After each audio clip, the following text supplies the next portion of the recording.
Hello, beautiful soul. Welcome to Infinite Manifestations. To access spiritual guidance, you don't need to swing a pendulum or carry crystals in your pockets, but you can if you wish. Call it your gut, intuition, or cosmic direction. But your inner voice functions as an amazingly strong GPS to guide the decisions you make. Whether that's ditching your corporate job and enrolling in yoga teacher training or just recognizing when you need more sleep in your life. All you have to do is learn to listen to your intuition and then act on it, even if it appears to make no logical sense. But what if all you hear are crickets? How exactly do you hear your inner voice? One of the reasons why people aren't hearing their intuition or trusting it or following through on it is because there is no space for it to come in. We're surrounded by distractions. What is the solution? More tranquility and peace. Prayer is asking for direction and guidance, and meditation is the space you make in order to hear the message. Whether you slip away for a quick nature walk or meditate in your car before work, using extra quiet time in your day to simply be present and listen to what's coming up for you will make all the difference. You don't even have to go out of your way to find quiet time. Simply include it into mindless routines like cleaning dishes, showering, or exercising. You'd be surprised at the knowledge that may emerge while you're knee-deep in dish soap. Have you ever got a brilliant idea while being under the shower? That happens to me all the time. It's because you're in a meditative state. Although we call it an inner voice, your intuition may not seem as a voice at all unless you are clairaudient. Clairaudient messages sound like someone talking in my mind. This voice will never be harsh or tormenting. The tone of this voice is almost always the same, even in calm. Clairaudience often offers short messages. Sometimes the message will be only one word or number, but it also may simply be a sensation. Intuition frequently manifests itself through your emotions or pictures. Clairvoyant messages, which arrive as an image or scene in my mind, usually come as a metaphor. Be on the lookout for images that pop into your mind out of the blue. They may be intuitive messages. My clairaudience was once my strongest psychic ability early on, and clairvoyance only came along years later. So be patient. Your intuition can grow dramatically over time. Your feelings are not only feedback, it's your subconscious striving to gain your attention.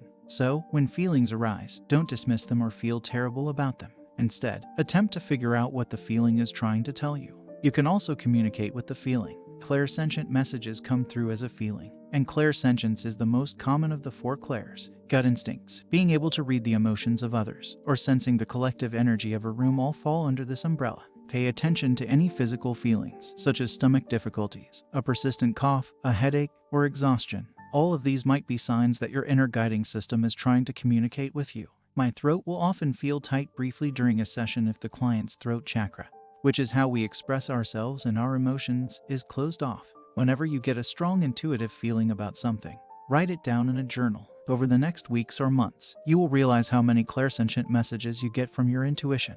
Beginning to recognize these messages will help you pick up on more of them. Your inner voice has a pattern. Whether you recognize it or not, it will normally communicate with you in similar ways so that you may learn to tune in. It's about building a fresh relationship with that intuitive voice. You must get to know it like you would any other relationship.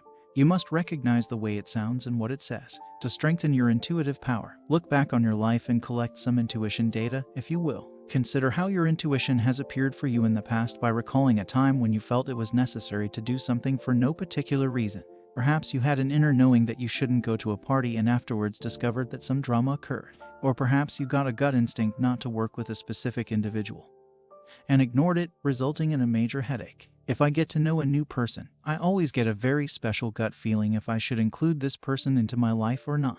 Take note of how it felt to receive that intuitive hit, whether you followed through on it, and the consequences. Have you ever had such experiences? Please comment below. Your notes are tangible evidence of how wise and all-knowing your inner voice is. Some people find that seeing the facts properly helps them trust in the power of intuition. Learning to listen to your inner voice may be as simple as establishing the intention to do so every day, similar to planting a seed in the garden and seeing it develop spontaneously. Sometimes just being willing to listen to it is all that is needed to awaken your awareness of your inner voice. Did you know that you may access your inner voice while sleeping? This is something I do on a daily basis, and it's super fascinating. And no, I'm not using any substances. If you want to learn more about your inner voice, spiritual growth, and manifestation techniques that actually work, please give this video a big thumbs up and don't forget to subscribe.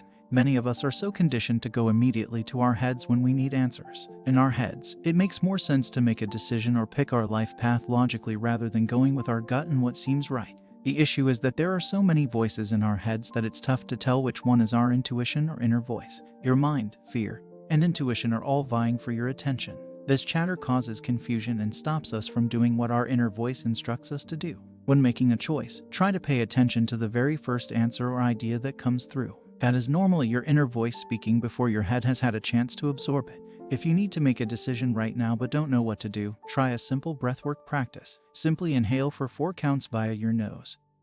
Hold for 7 counts, then exhale for 8 counts through your mouth. Take 3 of these deep breaths and then sit in that space. It brings some clarity and washes out the cobwebs and the fog in the mind. When you exhale through your mouth, you connect to your heart and lower energy channels. When you're confused, you actually want to connect with your heart, not your head. You may also use your hands to connect even more deeply. Simply place your left hand on your tummy and right hand on your heart. The left side is the feminine side. It connects you to your gut and intuition. Your right hand represents rationality and the mind. So, bringing the right hand to the heart ties you to what is true. Are you unable to hear your inner voice? Request that it speaks out. Begin by identifying the location of the perplexity in your body. This will assist you in distancing yourself from the sensation. Perhaps you're feeling tension in your shoulders or pressure in your brain. This begins to build the separation between your higher self and the confusion. You are not your problems or confusion. As if you were speaking to your perplexity, as if it were a person in front of you, ask it what's up. Pay attention to what it says. You may respond that you are just too weary to attend that meeting, or that you do not believe that option serves your ultimate progress. Giving oneself the time and space to just have the dialogue empowers your inner voice. The last intuitive ability is called claircognizance. It's when our brains get an immediate download from our intuition, just like when you download a large amount of information into your computer's hard drive. Although when it happens to a human brain, the download occurs within a few seconds. No waiting patiently for a large file to load. Your intuition has a great connection.